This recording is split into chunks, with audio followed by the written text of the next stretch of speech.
Sir, এই নিন চাবি। সুব্রত চাবির গোছা এগিয়ে দিল। চাবি নিয়ে রাজশেখর বললেন, তুমি ছাড়া এই বাড়িতে আর কে কে আছে কাজ করে দেখাশোনা করার জন্য?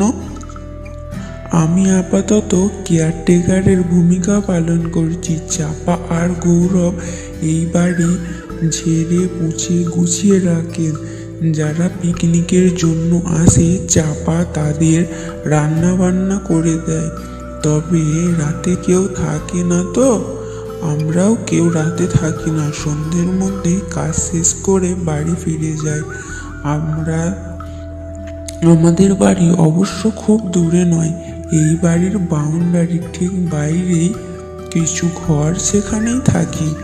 আসলে বাড়ির যিনি প্রথমে মালিক ছিলেন তিনি এই ব্যবস্থা করেছিলেন। ঠিক আছে, তোমাকে ডাকলে যাতে পাওয়া যায় তার কোনো ব্যবস্থা আছে? হ্যাঁ স্যার, আছে। যে ঘরে আপনারা শোবেন সেই ঘরে একটা দড়ি ঝুলতে দেখবেন। সেটা টানলেই আমার ঘরের ঘন্টা বেজে উঠবে। আমি জানতে পারবো আপনারা ডাকছেন। তুমি তো আমাকে সেই আদিকালের গল্প শোনাচ্ছ। তোমার মোবাইল নেই যাতে ফোন করলে তুমি জানতে পারবে? হ্যাঁ স্যার, আছে তো। তবে বুঝতেই তো পারছেন গ্রাম অঞ্চল তো, সন্ধ্যার পর ভালোভাবে টাওয়ার কানেকশন পাওয়া যায় না। ও ঠিক আছে, তা তুমি কি এক্ষুনি চলে যাবে? তা কেন স্যার, আপনারা রাতে কি খাবেন সেটা বলে দিলেই চাপা আগে দিয়ে বানিয়ে ঘন্টাখানেক পরে সে পৌঁছে দিয়ে যাব। রাজ ওর বন্ধু অনিমেষের দিকে তাকিয়ে বলল, কি হে, রাতে কি খাবে? এরকম ব্যাপার জানলে খাবার কিনে আনতাম। অনি বলল, আরে অত চিন্তা করিস নে, ও তো বলছে রাতে রান্না করে দিয়ে যাবে। তাহলে কি খাবে? বেশি আর কি, লুচি আর পাঁঠার মাংস কষা আর একটু গা গরম করা পানি। তারপর সুব্রতর দিকে তাকিয়ে বলল, কি হে, হবে তো? হ্যাঁ হ্যাঁ স্যার, আমি নিয়ে আসবো। ঠিক আছে, তাহলে এসো, আমরা একটু ঘুরে দেখি বাড়িটা কেমন, আর যে ঘরে শোবো তা কেমন সাজিয়ে গুছিয়ে রেখেছো তোমরা। সুব্রত চলে যাওয়ার পর রাজ আর অনি নিচের ড্রয়িং রুম থেকে পায়ে পায়ে উঠে আসে দোতলায়। পুরনো দিনের জমিদারদের বাড়ি গঙ্গার পাড়ে। এককালে নাকি জমিদাররা এখানে থাকতো। তারপর কোনো এক পুরুষ শহরে দিকে বাড়ি করে, ওখানে সপরিবারে চলে যান। তারপর থেকে বাড়িটা পড়েই ছিল। কয়েক পুরুষ পর এক ছেলে, সে বর্তমানে বাড়ির মালিক, বাড়িটা ভাড়া দিয়েছেন পিকনিক করার জন্য। এত বড় বাড়ি দেখাশোনা করে রাখার প্রচুর খরচ। বাড়ি ভাড়া দিলে কিছু টাকা তো উঠে আসে, তাই এই ব্যবস্থা। বাড়ির ভেতরে পা দেওয়ার পর ওদের দুজনের মনে হচ্ছিল যেন সত্যি জমিদার আমলের সে উপস্থিত হয়েছেন। ওদের ঘরে এসে উপস্থিত হলো ওরা দুজনে। বেশ উঁচু রাজকীয় খাটে শুভ্র সোয়ান বিছানা পাতা, তার সাথে বালিশ, কোল বালিশ সব আছে। ঝাড়বাতি জ্বলছে, এক মায়াবী পরিবেশ তৈরি হয়েছে। পাখার উঁচু সুইচে দিতে পাখা বেশ জোরে ঘুরতে শুরু করলো। ওরা ঘরে লাগানো ও বাথরুমে একে এক করে ফ্রেশ হয়ে এলো। রাজা দোতলার লাগানো বারান্দায় দিকে এগিয়ে গেল। তারপর হাত দিয়ে দরজার ছিটকিনি খুলল, কিন্তু দরজা খুলল না। বেশ চাপ দিয়ে ঠেলা দিতে হলো দরজাটা খোলার জন্য। অবশেষে দরজা খুলে যেতে এক ঝলক ঠান্ডা হাওয়া এলো ঘরে। ততক্ষণে বাথরুম থেকে অনি বেরিয়ে এসেছে। বললেন, রাজ, তোমার জন্য একদিনে হলেও নিজেকে জমিদার বাড়ির সদস্য মনে হচ্ছে। রাজ হাসলেন। তবেই বলো, তুমি তো ভাই আসতেই চাইছিলে না। তখন কি আর বুঝেছি এত সুখ কপালে নাচছে? হঠাৎ দরজায় এসে উপস্থিত হলো সুব্রত। বলল, স্যার, আপনাদের খাবার কি এখানে নিয়ে আসবো, না নিচে কি ডাইনিং রুমে খাবেন? নিচেই চলো, বিছানায় বসে কি আর খাওয়া যায়? চলুন। বলি সুব্রত চোখে পড়ল বারান্দার দিকে খোলা দরজা। বলল, এটাকে খুললো? রাজ উত্তর দিল, আমি। ঘরের গরম হাওয়াটা বের করিয়ে দিলাম। সুব্রত আর কোনো কথা ও বিষয়ে না তুলেই বলল, তাহলে আসুন নিচে, আমি খাবার বেড়ে দিচ্ছি। নিচের ড্রয়িংয়ে এসে ওদের চক্ষু ছানা বড়। বিশাল এক ড্রয়িং টেবিল, পাতার মধ্যে একসাথে 30 লোক বসে খেতে পারবে। তবে অত লোকে এখন না খেলেও টেবিল কিন্তু আগের আমলের মতোই সাজানো।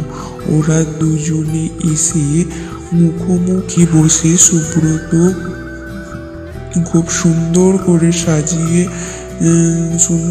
সব সাজিয়ে দিল। তারপর বসে বসে খাওয়ার তোদালুকি করলো। খাওয়া শেষ করেই উঠতেই ও বলল, আপনার হাত ধোয়ার বসার ঘরে আসুন, আপনাদের পানি ঢেলে দিচ্ছি। দুজনেই এসে বসতে সুব্রত পরিমাণ মতো সব মিলিয়ে গ্লাস এগিয়ে দিল দুজনের দিকে। রাজ বলল, অনেক ধন্যবাদ তোমাকে, অনেক করেছো আমাদের জন্য। আর থাকতে হবে না, রাত তো অনেক হলো, এবার তুমি এসো। দরকার পড়লে তোমাকে পাবো তো?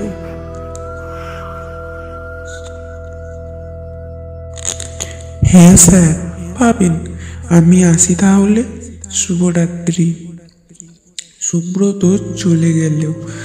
ওরা একটু পর পানির গ্লাসে চুমুক দিল আর গল্প করছিল। হঠাৎ অনি বলল, বুঝলে, এরা সব ব্যবস্থায় যখন করলে তখন জমিদারের নাচের ঘরের বাইরের ব্যবস্থাও করতে আরো আনন্দ পেতাম।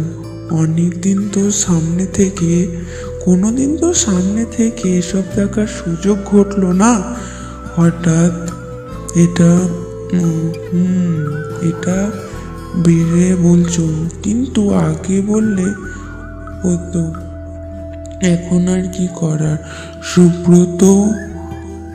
সুব্রতকে বললেই হতো। ও কি এত তাড়াতাড়ি এসবের ব্যবস্থা করতে পারতো? মনে হয় না। ওই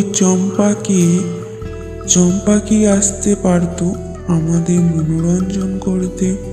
এই গল্পের মাঝে হঠাৎ ঘরের আলো নিভে গেল। রাজ বলল, যা লোডশেডিং! সুব্রত আগে বলেনি তো যে আলো হঠাৎ যেতে পারে। না হলে ওকে দিয়ে 2-3টে মোম আনিয়ে রাখতাম। এরকম বাড়িতে আলো চলে গেলে এমন যেন অনুভূতি হয়। কি হে, তোমার ভয় করছে নাকি ভাইয়া? ঠিক ভয় নয়, তুমি যে আগের মতোই ভীতু হয়ে গেছো জানতাম না তো। কথার মাঝে কিসের যেন শব্দ হলো ঘরের মধ্যে। অনিমেষ জিজ্ঞাসা করল, কিসের শব্দ ওটা? কোথায় শব্দ? তুমি শুনতে পাচ্ছ না, কিন্তু আমি যে পাচ্ছি। ঘুঙুরের শব্দ কোথায়? ওই শোনো। এবার রাজু শুনতে পেল। অন্ধকারের মধ্যেই দুজনে এদিক ওদিক তাকিয়ে বোঝার চেষ্টা করলো শব্দের উৎস কোথায়। খানিক অন্ধকারের দিকে তাকিয়ে থাকতে থাকতে অন্ধকার যেন চোখে সয়ে এলো। তখন দুজনেই দেখতে পেল এক সাদা পোশাক পরা মহিলা সিঁড়ি বেয়ে নিচে আসছে, আর ওর নামের তালে তালে নুপুরের আওয়াজ উঠছে। দুজনেই চমকে উঠল। সুব্রত তো বলেছিল এ বাড়িতে কেউ থাকে না, তাহলে এই মহিলা এলো কোথা থেকে? মহিলা এগিয়ে এলো ওদের কাছে। রাজ ভয়কে পাত্তা না দিয়ে জিজ্ঞাসা করলো, কে আপনি? কিন্তু প্রশ্ন করতে করতে টের পেল ওর নিজের আওয়াজ ততটা কষ্ট পরেও কেঁপে উঠল। মহিলা হাসি শোনা গেল।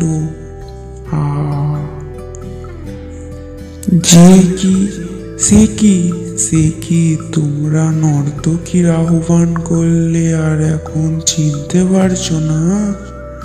তোমাকে কে ডাকলো? আমরা তো ডাকিনি।